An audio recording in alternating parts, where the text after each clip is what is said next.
This is Alan Freedman, and sitting next to me is Michael Burd. We are from the Australian Jewish Association and are thrilled to be chatting with Dr Dr Jasser, who will be visiting Australia shortly. Zhudi, welcome in advance to Australia. You are a founding member of the Muslim Reform Movement. To begin with, can you please tell us a little about your organisation and what its aims are? Thank you for having me. It's great to be with you, and I'm truly looking forward to meeting you and the rest of the communities in Australia and my visit to Melbourne and Sydney coming up soon. We founded here in Phoenix, Arizona, the American Islamic Forum for Democracy in 2003.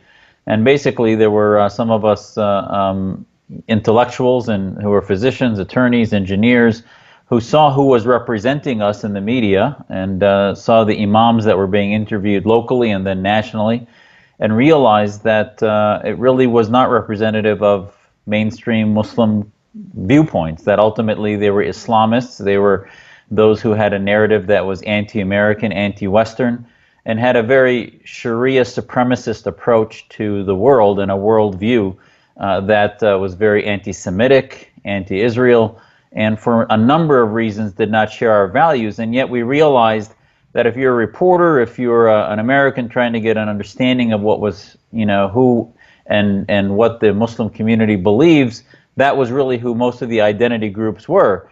The rest of us who did not necessarily create organizations that were named Islamic that people could find were really not represented. So we formed AIFD on the premise that the symptom is terrorism, the symptom is anti-Americanism, but the disease is political Islam, that viewpoint that refuses to accept the beauty of Western secular democracies and wants to see the ascendancy of various Islamic states.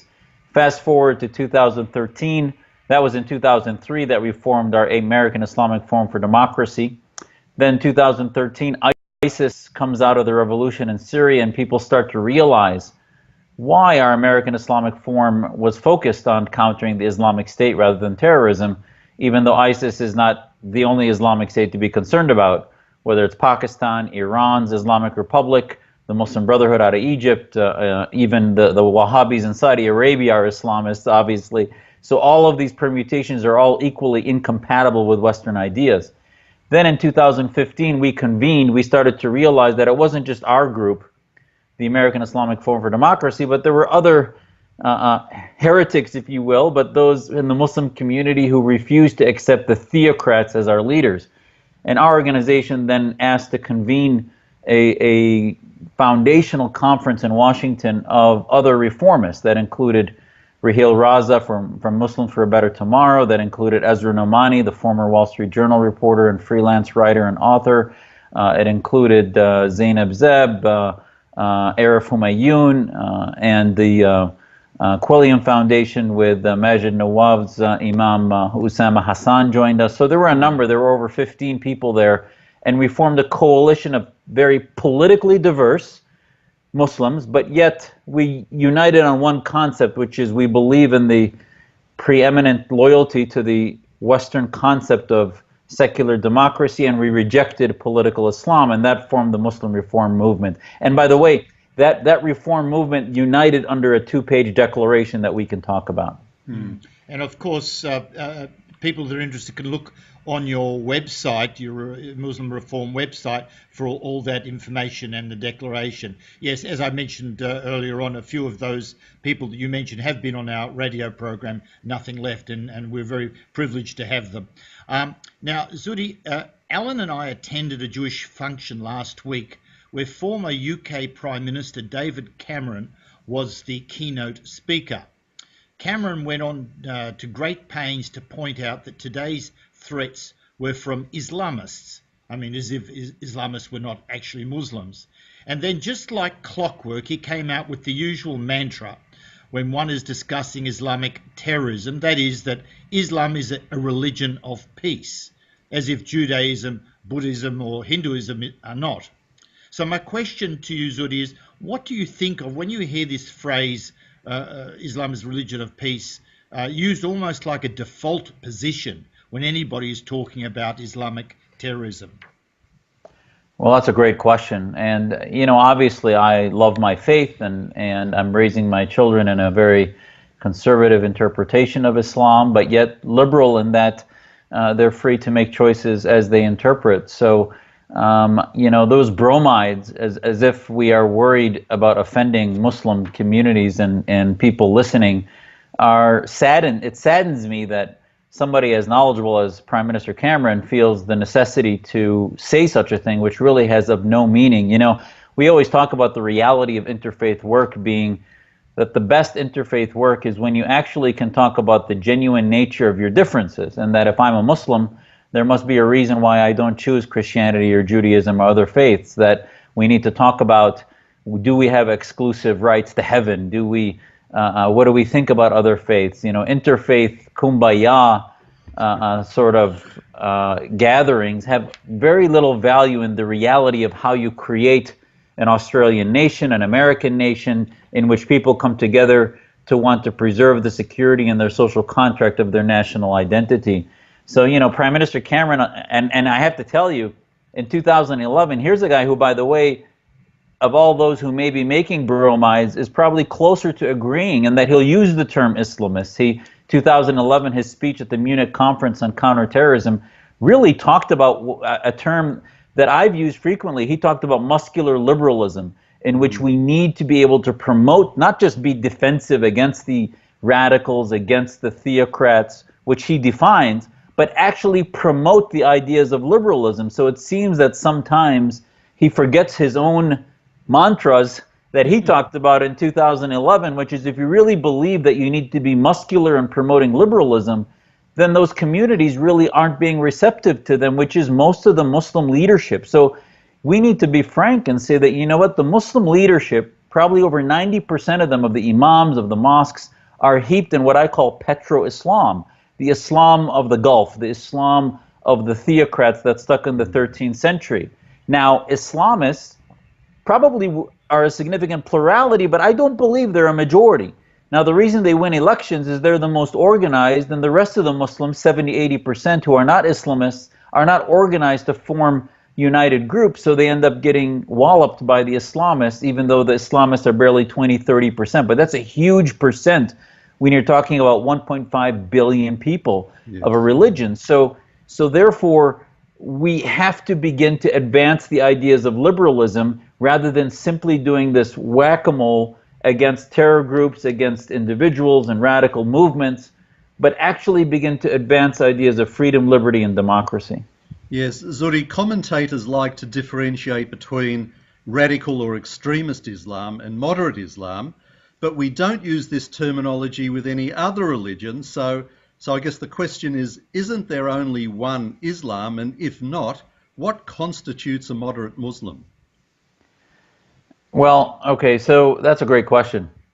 And really the focus of my work, which is, if you listen to the Islamist tyrants like Recep Erdogan, who runs the AKP, which is basically the Muslim Brotherhood of Turkey, or you listen to the King of Saudi Arabia and the Wahhabi clerics of the universities in Saudi Arabia, or the Imams of Al-Azhar, they will tell you there is one Islam. And they're offended when people say that the radicals, the terrorists that they supposedly are fighting, even though they're creating them through their ideas, are Muslims. They do takfir, which is basically the concept of saying they're not Muslim, as if they determine who's Muslim and who's not. And at the end of the day, I think the reality is that we don't have one Islam. I believe there are many Islams, and the only way for reformers to navigate it is to really genuinely say that we love our faith, but our interpretation of Islam is different than the takfiris, than the Islamists or the theocrats and the Wahhabis, that there are many different versions and interpretations, and actually closer to Judaism than Christianity. In Islam, there is no central authority. Imam, like rabbi, means teacher, even though they have had a pseudo-clericalization of Islam, meaning that they've created essentially a church that they can communicate or excommunicate most of us out of. So I hate the term moderate, because when you talk about radical, it implies somebody who's militant, that somebody who will use the ends to justify the means, which is what terrorism is. that's not, jihadists don't self-combust out of thin air. There is a process of radicalization. It starts with a victimization concept. It starts with a blaming of everybody else for their own ills. It starts with a sense that somehow that nothing is our fault as individuals, that it's the tribal identity. And then it slowly moves towards hate for Jews, hate for others. And then it moves towards the supremacy of the Islamic military, the Islamic State, and then the ends justifying the means through a jihadi state, if you will. So that progression is jihadization, and you can't, to say that it's just moderate, that they're either nonviolent or violent or good or bad, implies a binary process. That's not a binary. There's a continuum. To me, the firewall between those who are our friends in the West and those who are our enemies, the firewall is the belief in the Universal Declaration of Human Rights. If they respect the equality of all under the law, if they respect the equality of men and women, if they respect universal secular law versus Islamic law, that rights come from God, not from Islam, but rather from all faiths, if you will. These concepts of natural rights versus rights coming from the Islamic State, all of these things are the way you define somebody who, I reject the term moderate, somebody who believes in a worldview that's compatible with your country, with Australia or United States, versus those who are actually insurgents who, listen, I'm not saying, actually the Islamists that are the most threatening are not the ones that are militants and obviously anarchists who don't even want to follow the law. They're easy to find. The ones who are the biggest threat are the ones who actually believe in following your rule of law, but yet if they were ever to become a majority, would throw away your constitution and put the Quran and the clerics to run it, and that's how they run their mosques, that's how they run their Islamic organizations.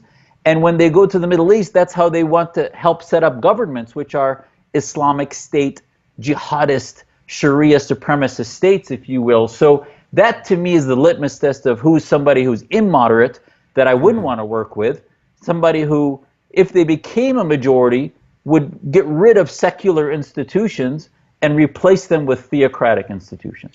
Well, just talking about these organizations, you're obviously a very patriotic American, and I can see the American badge proudly wearing on your lapel.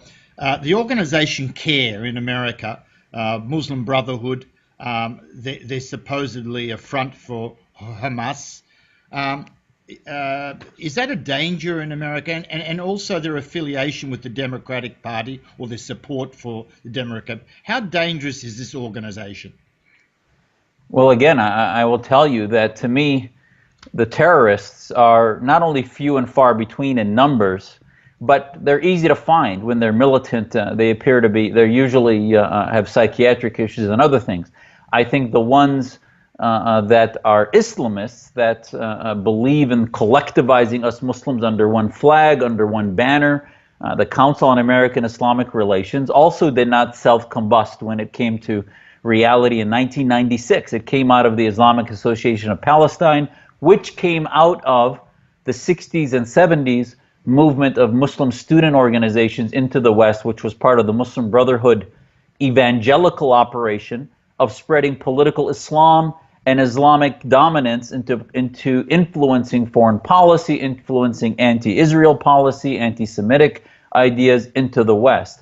And so to me, CARE is one piece of the Islamist movement in the West, and they've found what I call, and others have called, the red-green axis, which is the Islamists under the green flags of their movement. If you look at the Muslim Brotherhood's motto, it is be prepared. Like, it's not the Boy Scouts, it's about jihad, to die, be prepared to die by the will of God, because jihad is their way and jihad is what they would die for, and that's still their motto. Now, many of the Western groups like CARE are not, they don't report being part of the Brotherhood, but yet they've never worked at all to reject the underpinnings of the Muslim Brotherhood movements and groups. So the left, because their attempt to collectivize groups, be they by race, ethnicity, or by religion, the Islamists are very low-hanging fruit for them, because they claim to be the party, the left, to protect Muslims from the fascism, from the racism of the right.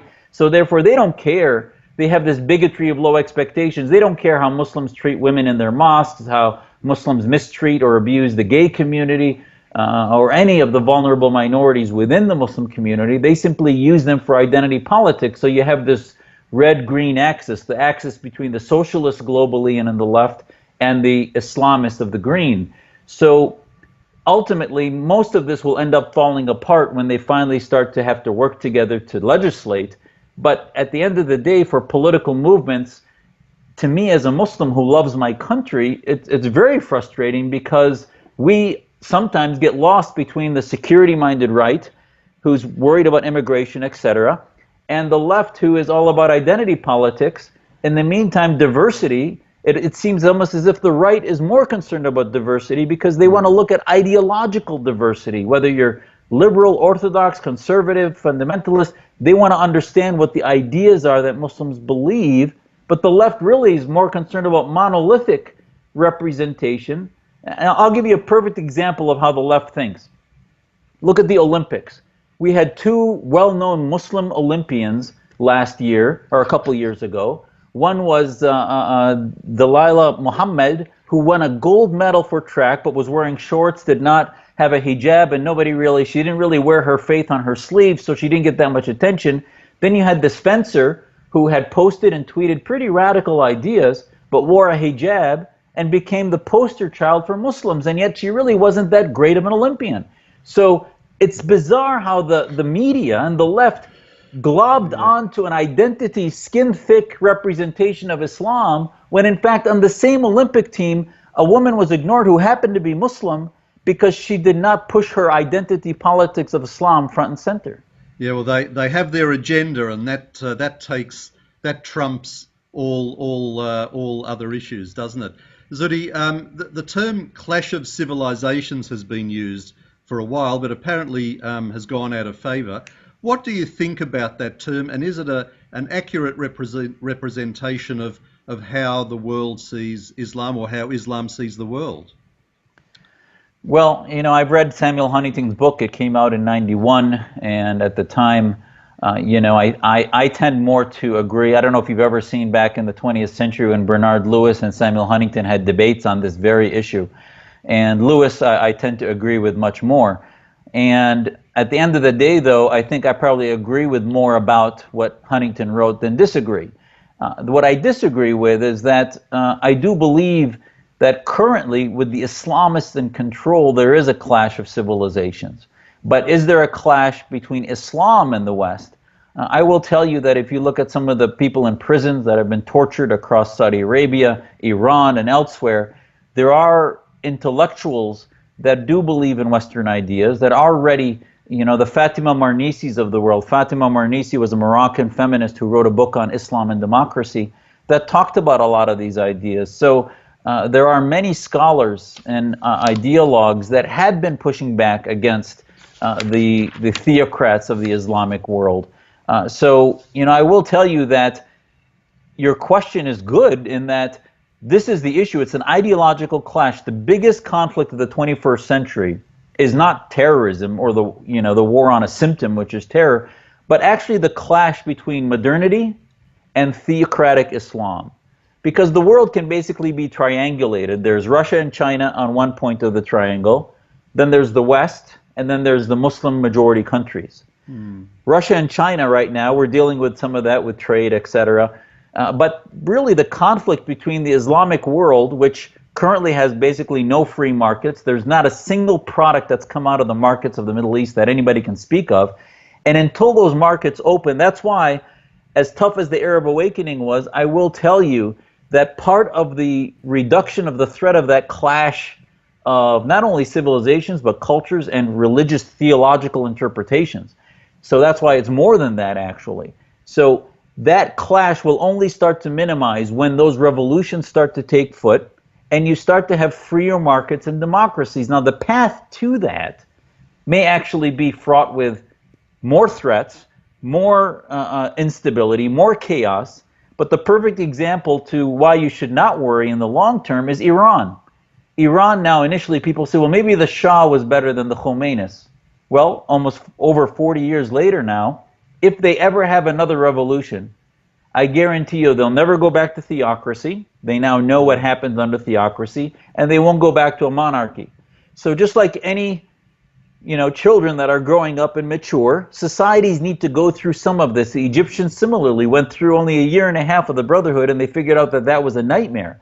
Now, I wish they hadn't had a coup to get rid of the Brotherhood, because it made the Brotherhood into victims rather than a product of revolution and democracy. So these things will work themselves out, and as long as we can make sure they don't have nuclear weapons and they aren't a threat to the region, and we stay out of the Russians and the Chinese and others stay out of infiltrating their societies so that they can self-determine their process of reform, that clash, I think, will minimize. And of course, Israel's on the front line. Look, and talking about Israel, just finally, Zhudi, you're a modern thinking Muslim who has expressed support and admiration for the Jewish state of Israel.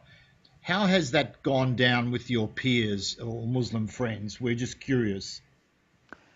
Well, it's interesting. I want to tell you that my response to that is a bit divided, in that I want to answer this before the Syrian Revolution and after. And my parents are from Aleppo, and I have family in Damascus that have been near chemical weapons attacks and others. And when I'm done, you'll understand why I'm dividing that.